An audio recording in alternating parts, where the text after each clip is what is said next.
तो हेलो बच्चों, ये हमारा जैव प्रकरण का दूसरा वीडियो है जो कि आप यहाँ पे देख रहे हैं। टोटल मैंने 25 क्वेश्चन पहले वीडियो में बता दिए हैं। अब दूसरा वीडियो में मैं फिर 25 क्वेश्चन बताऊंगा, तो टोटल 50 हो जाएगा। फिर इसी तरह से तीसरा, तो ये पार्ट 2 है। चलिए स्टार्ट करते हैं जैव प्रकरण का, बायोलॉजी का पार्ट 2 क्लास 10th का ऑब्जेक्टिव का। ओके, तो पहला क्वेश्चन है हमारा इस प्रकार से कि रक्त में आयरन की कमी से होने वाला रोग बताइए। तो रक्त में आयरन की कमी से कौन सा रोग होता है? पहला आपका है टीबी रोग, मधुमेह रोग, एनीमिया या उच्च रक्तचाप। तो देखिए, जो भी रक्त में जो आयरन की कमी से जो रोग होता है उसको हम लोग बोलते हैं बाबू एनीमिया रोग, यानी ऑप्शन नंबर आपका सी बिल्कुल सही हो जाएगा। तो चलिए नेक्स्ट क्वेश्चन देखते हैं। ठीक है, इसका ऑप्शन नंबर बी सही हो जाएगा, सी एनीमिया। पादप में जाइलम उत्तरदायी है। पादप में जाइलम क्या करता है? देखिए, तो पादप में जैसे कि यह हमारा पेड़ है बाबू, ठीक है ना, ये हमारा पादप है, पेड़ पौधा है।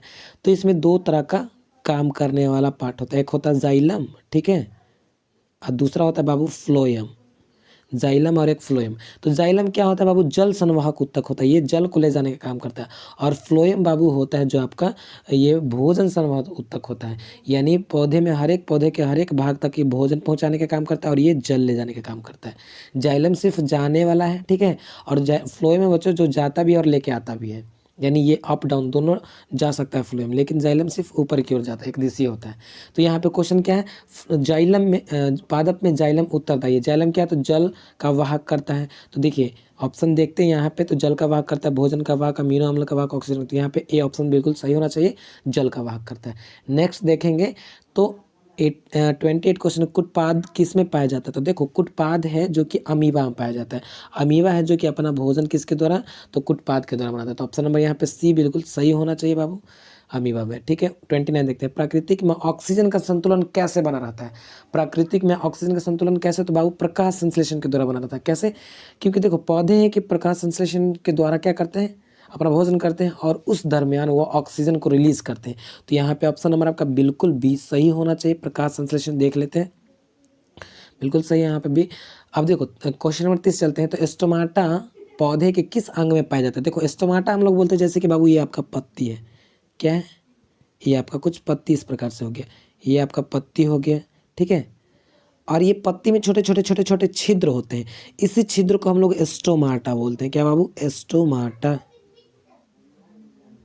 इसी छिद्र को हम लोग स्टोमाटा बोलते हैं, ठीक है। तो ये स्टोमाटा कहाँ होता है? तना में नहीं होगा, पत्तियों में होता है। कहाँ बाबू? पत्तियों में। तो ऑप्शन नंबर बी बिल्कुल सही होना चाहिए। तो चलिए देख लेते हैं बी सही है कि नहीं। देखो, पत्तियों में सही है, ठीक है। नेक्स्ट क्वेश्चन देखते हैं 31, मानव हृदय का औसतन प्रकुंचन दाब है लगभग। मानव हृदय जब प्रकुंचन करता है, प्रकुंचन का मतलब जब सिकुड़ता है, तो कितना? तो देखिए, सिकुड़ता है और एक फैलता है। तो सिकुड़ना होता है 120, जिसको डायस्टोलिक बोलते हैं, एक्सिस्टोलिक बोलते हैं। तो 120/80 होता है। तो यहाँ पे 120 आपका सही होना चाहिए, ऑप्शन नंबर ए। चलिए देख लेते हैं, 120 mmHg। ये पारे के दाब पर 120 में क्या होता है? संकुचन, प्रकुंचन करता है, ठीक है। नेक्स्ट क्वेश्चन देखते हैं बाबू 32, इनमें से कौन प्रकाश संश्लेषी अंग है? अब बताइए, इनमें से कौन प्रकाश संश्लेषी अंग है? पत्ती, स्ट्रोमा, ग्राना या हरित लवक? तो देखिए, हरित लवक यहाँ पे आपका नहीं होगा, यहाँ पे आपका सही होगा कौन? पत्ती। तो पत्तियाँ क्या करती है? प्रकाश संश्लेषण के द्वारा ही अपना भोजन होती है। तो सबसे पहले पत्ती पे ही प्रकाश आता है, उसके द्वारा ही अंदर प्रवेश करती है, ठीक है। क्वेश्चन नंबर देखेंगे 32। तो 32 क्या है बाबू? तो वाष्पोत्सर्जन कैसी प्रक्रिया है? वाष्पोत्सर्जन कैसी प्रक्रिया है? शारीरिक है कि भौतिक है कि रासायनिक है कि प्राकृतिक है? तो देखिए, एक तरह से देखा जाए तो ये आपका क्या है बाबू? तो ये आपका यहाँ पे होना चाहिए रासायनिक, नहीं, भौतिक प्रक्रिया है। क्योंकि भौतिक प्रक्रिया कैसे है? तो वाष्पोत्सर्जन क्या है बाबू? तो जल के द्वारा, जल अवशोषण होकर के पत्तियों के द्वारा ये बाहर निकलता है, ऐसा कुछ रासायनिक प्रक्रिया नहीं है कि नहीं? तो ये भौतिक प्रक्रिया है। नेक्स्ट देखेंगे हम अपना 34 देखते हैं। यहाँ पे शरीर में भोजन का पचना किस प्रकार की अभिक्रिया है? तो देखिए, ये शरीर में भोजन का पचना अवकरण है कि ऑक्सीकरण के उदासीनीकरण है कि वैद्युत संयोजन? तो यहाँ पे ऑक्सीकरण है, ठीक है, ऑक्सीकरण अभिक्रिया है। स्वपोषी पोषण के लिए आवश्यक है। स्वपोषी पोषण के लिए क्या आवश्यक है? तो क्लोरोफिल क्या आवश्यक? सूर्य का प्रकाश, या उपरोक्त सभी? तो आई थिंक उपरोक्त सभी होना चाहिए। तो उपरोक्त सभी बिल्कुल सही, ऑप्शन नंबर डी पाइरूवेट के विखंडन से यह कार्बन डाइऑक्साइड जल तथा ऊर्जा देता है। यह क्रिया होती है। ये क्रिया कहाँ होती है? तो ये क्रिया तो देखिए, ये क्रिया माइटोकॉन्ड्रिया में ही होती है, जहाँ पे क्या होता है कि एटीपी के रूप में हमारा ऊर्जा संचित रहता है बाबू। ठीक है, एटीपी यानी एडिनोसिन ट्राइफॉस्फेट होता है एटीपी का पूरा नाम। हमारा जो ऊर्जा बनता है माइटोकॉन्ड्रिया में, तो एटीपी के रूप में जमा रहता है, तो ये माइटोकॉन्ड्रिया में होना चाहिए। तो ऑप्शन नंबर बी बिल्कुल सही है। अब देखिए 37 क्वेश्चन में देखते हैं, तो जठर ग्रंथियाँ कहाँ पाई जाती है? तो जठर ग्रंथियाँ ये आमाशय, आई थिंक आमाशय में पाई जाती है। ठीक है, तो ऑप्शन नंबर डी आपका सही हो जाएगा। नेक्स्ट देखते हैं 38, खुला परिसंचरण तंत्र किसमें पाया जाता है? तो खुला परिसंचरण तंत्र कॉकरोच में पाया जाता है बाबू। तो ऑप्शन नंबर बी यहाँ पे आपका सही हो जाएगा।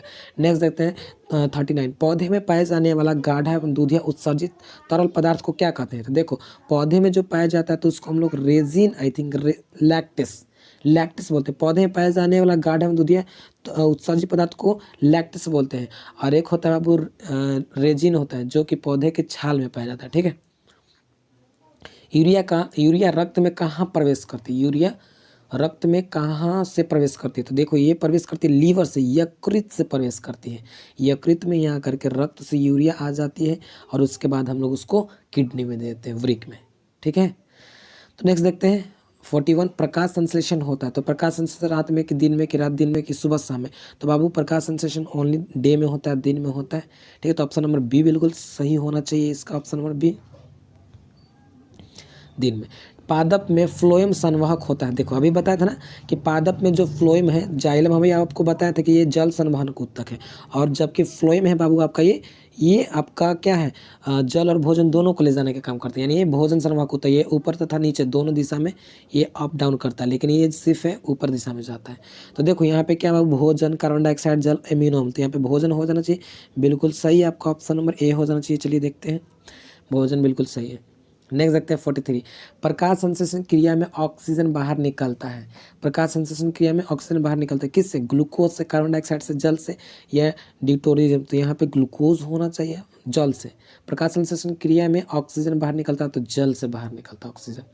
ठीक है, ऑप्शन नंबर ए सही है। रक्त में हल्के पीले रंग के चिपचिपे द्रव होते हैं, जिसको हम सीरम बोलते हैं ना, क्या होता है बाबू? ये सीरम, आपका ऑप्शन नंबर बी सही होना चाहिए, सीरम होता है। देखते हैं, तो यहाँ क्या बाबू? प्लाज्मा।